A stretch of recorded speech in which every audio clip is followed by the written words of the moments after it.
What's up, guys? Welcome back to Breezy Woods Homestead. Before we start, make sure you go down there and hit that subscribe button. It'll really just help us out. But anyways, the past few days it's been really warm outside. The air is just changing, something's different, and that's spring is coming, and we are excited because that means we can go ahead and get a head start on the garden for this year. We had a garden last year, a very small one. I think we just had some jalapeno peppers, tomatoes, cucumbers. That was about it. We didn't really have much, but this year we're gonna do a lot more. I mean, we're gonna do onions, we want to do tomatoes and jalapenos again, but we're also gonna do other types of peppers. We got corn, we got okra. We're just gonna be doing a bunch of stuff this year, but I want to basically just kind of go over a few different ways that you can actually start seeds indoors. I mean, really all you need is a little bit of heat and some moisture in the soil, and the seeds will germinate. This is our first time, ever trying seeds, growing plants directly from seeds and germinating them ourselves and everything, and it actually did pretty good. Let me show you. So as you can see, we got plenty of seeds sprouting. So we got red onion here in these first two rows. These three bigger ones, along with this in the back, is corn. We also have some beefsteak tomatoes, jalapenos, Roma tomatoes, and bell peppers. The bell peppers, as you can see, just started sprouting within like the last day or two. But like I said, a little bit of soil, some heat, and some moisture, and that's about all you need to get these things to start. And we use one of these heat lamps, not pointing directly at these seeds in the soil because it does get pretty hot, so it's kind of just pointing over above it. But yep, that's about all you need to get it started. As you can see, it worked out for us. Alright, so now we're going to go ahead and we're going to start some more seeds today. We're going to probably do some more onions. We're going to do some more tomatoes, probably a couple more peppers, some of the different types of peppers. But I want to show you a couple ways that I've seen. A lot of you probably may already know if you do gardens and germinate seeds, but is show you a bunch of different ways that you can actually do this. So first I'm going to show you this. It's a old spring mix container, so it had a bunch of leafy greens in here, but these make really good seed starting trays because it has a lid on it, so it kind of naturally works like a greenhouse. So you can just fill this thing up with soil, put some seeds in here, and pretty sure that it's guaranteed to start some seeds to germinate them so they sprout. But another way is, very popular way, is using old cardboard egg cartons. These are really good. They're a good size. You just fill those little pockets up with soil, all these here. And I mean, if you wanted to, you could poke a hole at the bottom with like a nail or something just to have a little bit of, drainage. But they are cardboard, so the water is going to naturally drain through it anyways because it is a porous material. So, I'm going to try some of those today. And we're going to do a little one with toilet paper rolls. So what you do is basically, you have one and then you're going to cut it in half. And I'll show you how to do it when we get to this part, but what you do is you cut slits at the bottom of it, 4 slits. That way you can fold the bottom flaps up like a box. Here, let me show you with this one. So this is what it would have looked like. And so you can see I cut, where is it? There it is. I cut these so that there's 4 flaps. And what you do is fold it up just like you would fold up a cardboard box. So, and then that last flap you tuck underneath. See, just like that. And it has a little hole at the bottom for some drainage, which again, these are cardboard, so it's gonna naturally drain anyways. So these ones that we're doing that are out of cardboard, the water is gonna, like I said, is gonna drain through the cardboard, the material. So you're gonna want to put it in a tray. So I have an extra tray here, a spring mix tray that we're gonna use to put these in, just so that we can catch that excess water and it doesn't make a mess everywhere. And then after that, all we're gonna do is just put some light over it, make sure that it's wet, and yeah, and wait for the same thing to happen. Wait for the seeds to sprout. So before we actually start planting new seeds, I forgot one way, and it's using a water bottle, and you can actually make a self-watering seed starting thing, and that's actually how we made this corn plant. This is corn, so you could see the bottom. Okay, so what you do is you want to cut the bottle in half, and then the top part you flip upside down so that it sticks into the bottom half.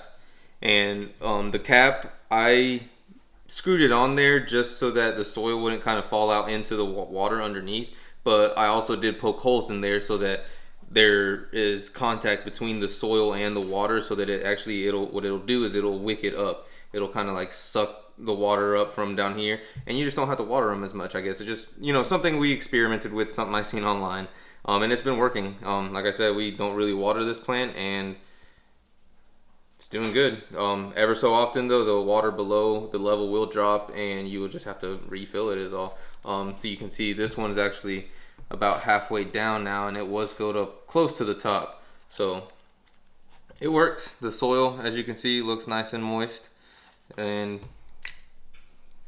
it's real spongy, so we got a good corn plant started out of that. It's actually our best corn plant so far, but we're gonna see. Okay, so the first one I'm gonna start is this one, and we're actually gonna do some onions. Well, let me get the seeds. Alright, so we have two types of onions. We have the just red onions, and then these bunching onions. I think that's what they're called. Yeah, evergreen bunching onions. These are really, really good when they're like sauteed and stuff like that. These are good. These are also good. So we're gonna do these today. I'm gonna do two separate. Let me move this out the way. Two separate containers. One with some more red onion, and then one with some of these bunching onions. What you'll need also is some soil, obviously. Now, some of you that are into gardening, this is only our second time ever having a garden. I know that there's a difference in soil. When you're starting seeds, it is better to use a seed starting soil, a seedling mix or something, because it is lighter and fluffier, and it just allows for the roots to actually be able to spread better without running into, with potting soil you have chunks of twigs and sticks and some leaves and stuff like that mixed in it. So basically the seedling soil doesn't have any of that. It's just fluffier and lighter, so that the roots, when the seeds start sprouting, actually have room to spread out and grow without running into a big twig or something.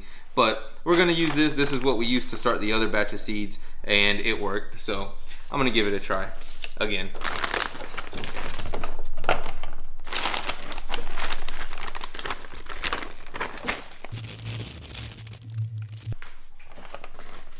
Alright, and I got some water here just to mix this soil up and kind of make sure it's moistened all the way through. And then I'm going to sprinkle the onion seeds on top, and then put another thin layer of soil on top.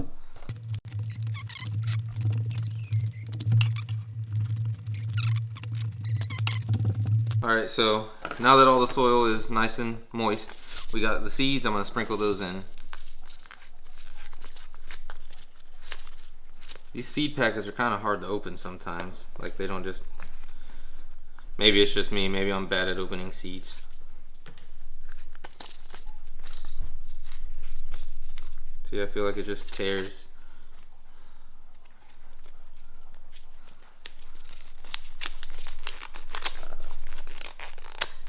There we go. And onion seeds, I learned that with the red onions, are very small. You can see there, they're tiny.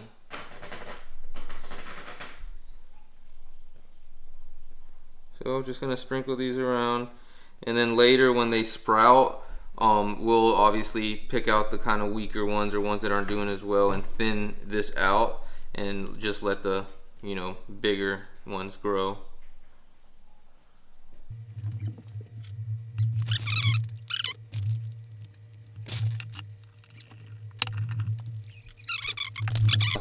So I'm gonna go set this somewhere, and we'll move on to what's next.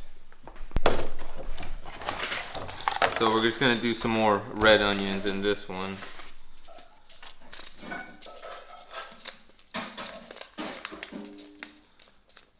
And we're gonna do it the same exact way.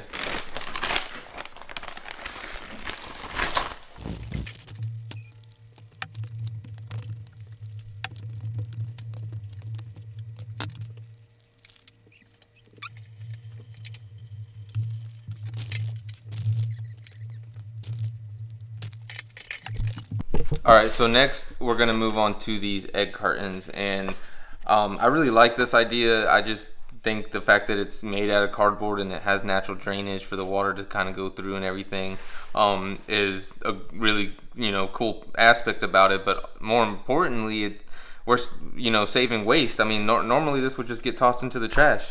We're gonna be able to repurpose it, and the cool thing is that once these seeds are ready to be transplanting into the garden, all we have to do is cut these individual cells apart and make them individual plants, and you can plant the whole thing in your garden.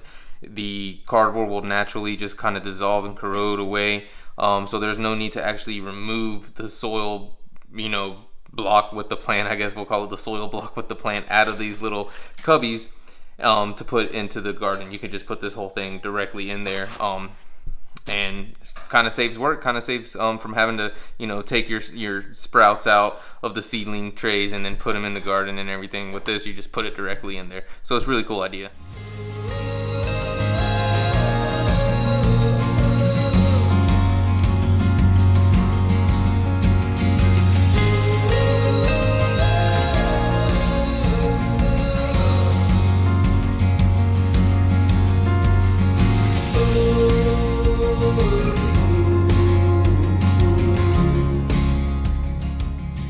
So for these, I think we're gonna do some more bell peppers in one, some serrano chili peppers, some banana peppers, and some Roma tomatoes. We have a bunch of Roma tomatoes and beefsteak tomatoes already germinating in the other set that I showed you earlier, but we use a lot of Roma tomatoes, so I want to make sure we have a lot of these this year.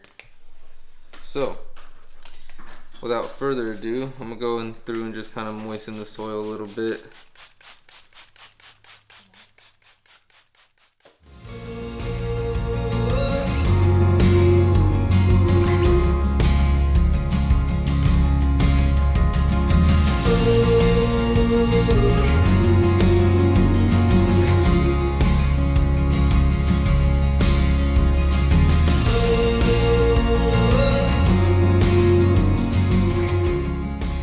And if you're wondering about how to kind of go about planting these, the back of the seed packets have directions. It tells you when to do it, how deep in the soil to put them, all that good stuff. So it's all right there. So we're gonna start with the tomatoes.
Okay, so in these, we're probably just gonna do some more beefsteak tomatoes and then some more jalapenos.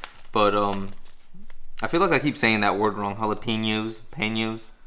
But anyways, the way we make these little cups, and I'll just show you again, they're just cut at the bottom so that you can fold it up like you would a cardboard box, and it'll just naturally have a little hole for drainage. So the way we make those is, so you have your toilet paper roll.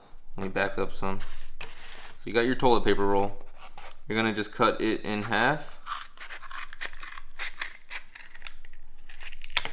And then when you do that, it kind of will naturally make these creases here. And then what you do is just fold it the opposite way and match those creases up to create two new creases on the other side. And you can see it has now almost a square kind of shape. So on each one of those creases, you want to give put a cut in it, probably, I don't know, about a third ish up the way on all 4 of the creases. And then once you have that, you have these little flaps now, as you can see, and you're going to treat those like a cardboard box and fold it. So you just fold them down, and then just like on a cardboard box, that last one you're going to want to tuck under the first, and then you can kind of bend it and shape it a little bit like this, and then there you go. You have a little planter, a little cup. Put some soil in there and put some seeds in. So again, I already have one made, but for this one we're gonna just do some more beefsteak tomatoes and then some of these jalapenos.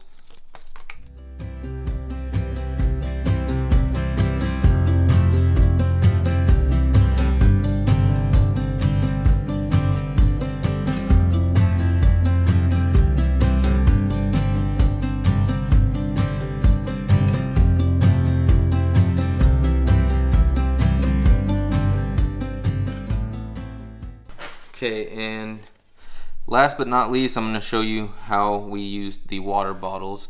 So I'm going to take the lid off so there's no air in there, but you just want to cut it maybe a little bit less than half.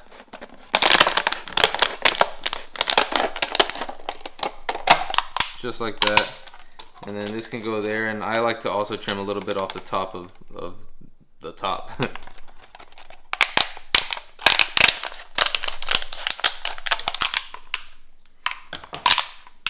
So this will go like that, and again on the cap here I'll just kind of poke a big hole in it like that so that there's some seed to water contact. That way the soil can actually wick up the water that we're going to put on the bottom half of it. And just screw the lid back on. So I got a little water left in here. We'll just pour some of this in till it's almost full. I'm not sure that I'll have enough. Let's see if it at least reaches. That at least reaches the cap for now. I'll put some more in there in a second. But anyways, cool thing about this too is you can actually use this and just scoop soil into it.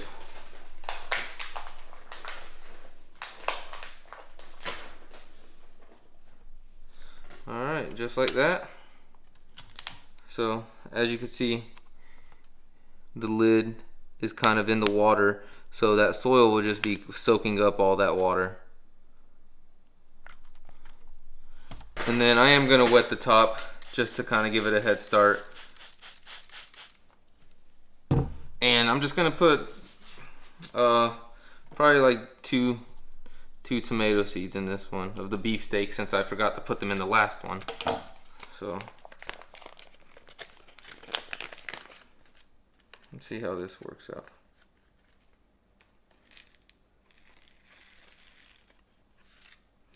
I forget how tiny they are.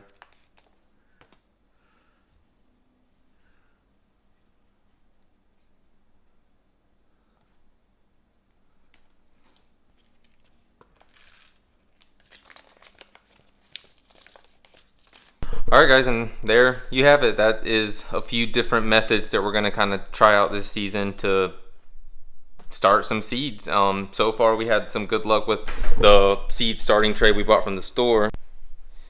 So they're all, you know, coming in pretty good. The tomatoes, peppers, some corn. So as you can see, this is all set up on a little chair from our dining table. So I'm going to do the same exact thing. I have another light here, and we're going to get all these seeds that we just planted under some heat and some light and have some results like this, hopefully. Alright guys, well that's about all we have for this video. Just wanted to show you guys a couple different methods of starting seeds, a couple different ways that we're going to kind of test out and experiment with this season. I'm excited. It's going to be really cool to have, you know, fresh veggies just available that we grew ourselves for our cooking and just for us to eat and stuff like that. So it's going to be exciting. Even some of the animals are going to get to eat some of it. But I hope you guys enjoyed the video. Again, make sure you go down there and subscribe. It'll really help us out. And in a few weeks, I'll get you guys updated on these plants, and we're going to get ready to be moving them outside. Probably in about 2 weeks, I'd say it should be good. I think for our gardening zone, the last frost date was March 1st. So we should be able to be getting them out there here soon. They can technically, I went out and checked the greenhouse today. It's like 72 degrees in there. They could go out there, but we're just going to kind of keep them like this for right now, just because we had success with the first round. So we're going to do it the same exact way. But hope you guys enjoy the rest of your day, and we'll see you next time.